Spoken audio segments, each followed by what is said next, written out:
નમસ્કાર મિત્રો, આપ સૌનું મારી ચેનલ હરો ફરો ચરોમાં સ્વાગત છે। આજે આપણે આવી ચૂક્યા છે પાટણ જિલ્લાના શ્રી હેમચંદ્રાચાર્યજી જૈન જ્ઞાન મંદિર પર।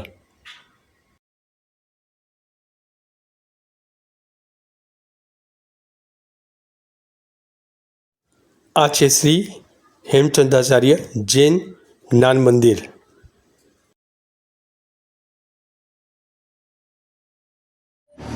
આ છે શેઠ મોહનલાલ મોતીચંદ। આ કોણ છે મોહનલાલ મોતીચંદ? આ ભવનના દાતા છે। આ ભવનના દાતા છે ને?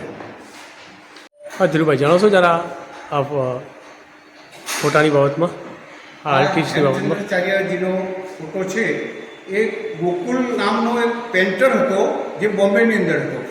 બહુ મોટું એનું નામ હતું, પરંતુ છેલ્લે એને જ્યારે આ ચિત્ર બનાવવા આપવા ગયા ત્યારે એને પેરાલિસિસ થયેલો હતો અને એને એમ કહ્યું કે ભાઈ હું હવે ચિત્રનું કામ કરી શકું એમ નથી, પરંતુ અહીંના ટ્રસ્ટીઓનો આગ્રહ હતો કે આ ચિત્ર તમારી પાસે જ કરાવવાનું છે। અને ત્યારે ગોકુલે આ છેલ્લું ચિત્ર એની લાઈફમાં પેન્ટરે બનાવ્યું। પેરાલિસિસ હતો પણ છતાં આટલું મસ્ત ચિત્ર બનાવ્યું।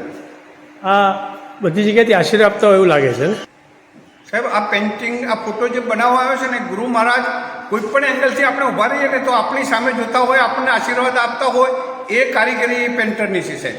કોઈ પણ એંગલથી તમે જુઓ। રાઈટ।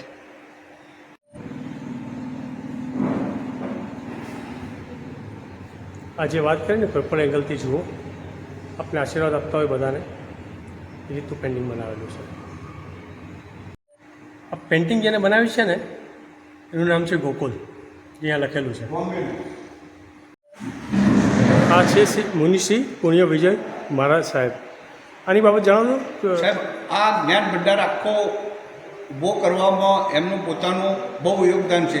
એ કન્ટિન્યુઅસ 18 વર્ષ એટલે 18 ચતુર્માસ પાટણમાં રહી અને દરેક જગ્યાએથી જુદા જુદા મહેલાઓમાંથી આ બધા જ્ઞાન ભંડારો મેળવી અને આ એક ભવ્ય જ્ઞાન ભંડારનું આયોજન કર્યું।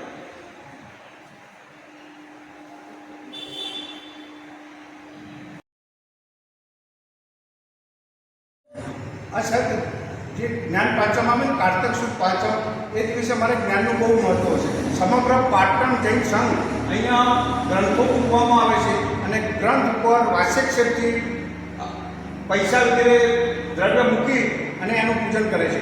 સમગ્ર પાટણ જૈન સંઘ એ દિવસે વધારે છે। ને આ છે જ્ઞાન મંદિરમાં આવેલું મ્યુઝિયમ।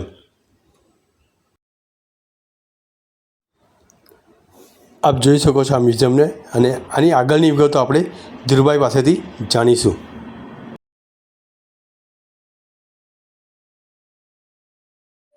આ મકાનની અંદર 350 ફૂટ નીચે ઉધઈની ટ્રીટમેન્ટ કરેલી છે, કારણ કે અહીંયા ગ્રંથો વગેરે રાખવામાં આવે અને ઉધઈ ન લાગે એટલા માટે। અને આ દિવાલ છે ને એની બંને વચ્ચે અબ્રકનું પડ છે। અબ્રકનું પડ હોવાથી એને અગ્નિ લાગી ન શકે। આ બંને દિવાલની વચ્ચે આખું એક અબ્રક આપતો હતો, એ અબ્રકનું પડ છે। પણ આ ચંદ્રમણિ છે। આ ચંદ્રમણિ છે, એ ચંદ્રમણિ છે। એવું કહેવાય કે ચંદ્રમણિ હાથમાં હોય તો તમને અગ્નિ પણ સ્પર્શ ન કરી શકે। આ શું છે ધીરુભાઈ? આ જૂના કોઈન છે, જૂનું નાણું છે। 1000 થી 1100 વર્ષ જૂનું આ નાણું છે। એ ટાઈમે આ ચલણ હતું? હા, એ વખતે આ ચલણ હતું સાહેબ। આ કેનવાસ ઉપર લખેલી અક્ષરશ એક અક્ષર પણ અંદરથી ડેડ થયો નથી, ઘસાયો નથી। અને આને ધર્મવિધિ પ્રકરણ કહેવાય છે કે જૈન ધર્મની આચાર સંહિતા વિશ્વમાં એક જ જગ્યાએ છે સાહેબ। ત્યાં 650 વર્ષ પ્રાચીન છે। હા।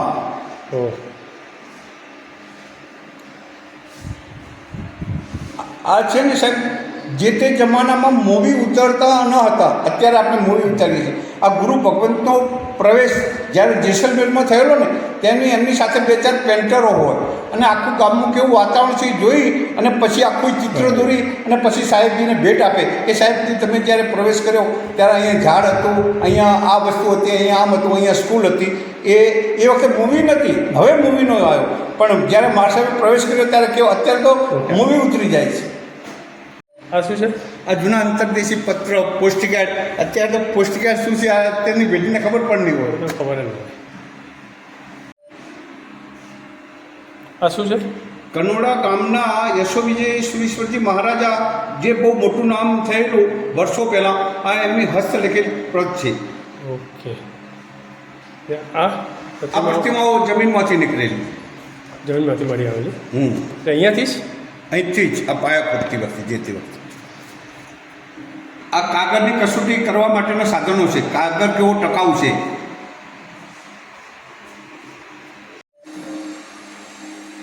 આ શું છે દિલભાઈ? આ હસ્તપ્રત લખવા માટે ટેકો આપવા માટેનું પાટિયું છે જે અત્યારે આપણે રાખતા હોય છે દત્તના રીતે, પણ આની અંદર ટક્કાઓ એની જોડા અક્ષરને બધું લખેલું હોય છે. કારણ કે લખવાવાળા જે લૈયાઓ હતા ને એ વિદ્વાન નહોતા. એમને કંઈક પણ જોવાનું મન થાય કે ભાઈ આમાં ભૂલ લાગે છે તો એ જોઈ શકે. આ ગોલ્ડન અક્ષર શું છે? એ સુવર્ણ અક્ષરી બારસા સૂત્ર છે. આખું સુવર્ણ શાહીથી લખેલું છે. ઓકે. આ તામ્રપત્રો પર લખેલા લેખ છે બધા. આ શું છે? અસલ આ તોરણ છે. અત્યારે જે ઘેર ઘેર તોરણ બંધાય છે ને એની સૌ પ્રથમ શરૂઆત પાટણથી થઈ છે એવું કહેવામાં આવે છે. પાટણથી છે જ ને? હા, અને આ સાહેબજીને ભેટ આપેલી વસ્તુઓ છે કોઈના ઘરમાં હોય ને એ બધી. આના પાયો ખોદતા નીકળેલા એટલે ચકાસણી કરવા માટે કેટલા વર્ષનો આ પાયો પણ હતો એટલે એ વખતે પાયામાંથી સંગ્રહેલી કેટલીક વસ્તુઓ છે. આ હસ્તપ્રત છે. આ જે તે વખતે સાહેબને હાથીદાંતમાંથી આપેલી વસ્તુઓ ગિફ્ટ આપેલી છે. આમની બાબતમાં જણાવશો?